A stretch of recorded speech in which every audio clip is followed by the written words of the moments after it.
Hello everyone, আসসালামু আলাইকুম।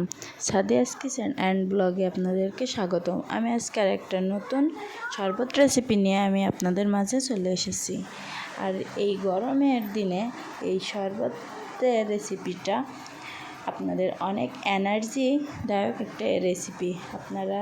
আর এখন আঙ্গুরের সময়, এই আঙ্গুরের রেসিপিটা আপনারা সহজে বাসায় তৈরি করে খেয়ে নিতে পারেন, কারণ এটা অনেক আরামদায়ক এবং তৃপ্তি মেটায় এই শরবতটা।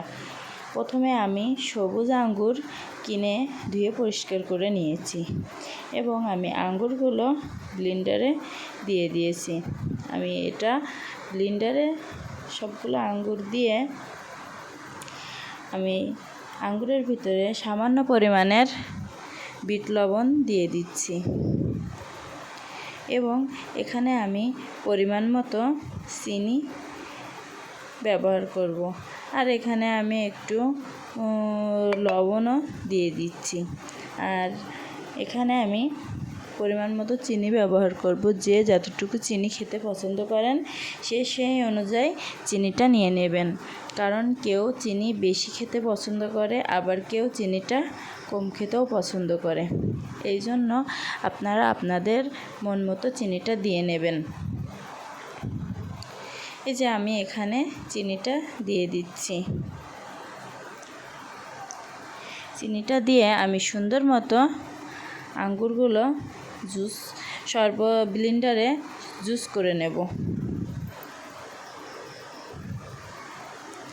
দেখেন আমার চিনিটা দেওয়া শেষ হয়ে গিয়েছে এবং এই পর্যায়ে এসে আমি ঠান্ডা পানি ব্যবহার করছি। আমি এই যে ব্লেন্ডারের জারের মুটকিটা দিয়ে দিচ্ছি এবং দিয়ে আমি ব্লেন্ডার করে নেব।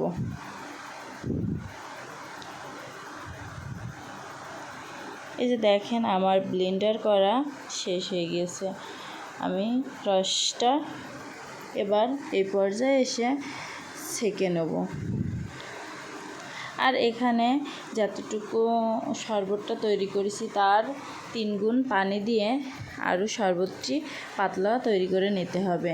এই যে এবার এই পর্যায়ে এসে আমি একটা ছাঁকনির সাহায্যে এই আঙ্গুরের রসটি ছেঁকে নেব।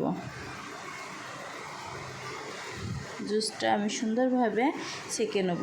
এই যে দেখেন আমার জুসটা সম্পূর্ণ ছেঁকে নেওয়া হয়ে গিয়েছে।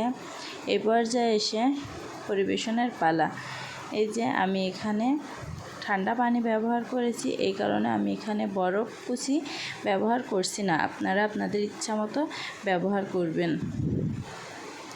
আর এই আঙ্গুরের জুসটা গরমে অনেক আরামদায়ক। আমার এই আঙ্গুরের জুস রেসিপিটা যদি আপনাদের ভালো লাগে তাহলে অবশ্যই আমার চ্যানেলটি সাবস্ক্রাইব করবেন এবং লাইক, কমেন্ট, শেয়ার করে আমার পাশে থাকবেন। আর এই ভিডিওটা সম্পূর্ণ দেখার জন্য আপনাদের অনেক অনেক ধন্যবাদ এবং শুভকামনা রইল আমার নতুন নতুন ভিডিও দেখার জন্য। আল্লাহ হাফেজ।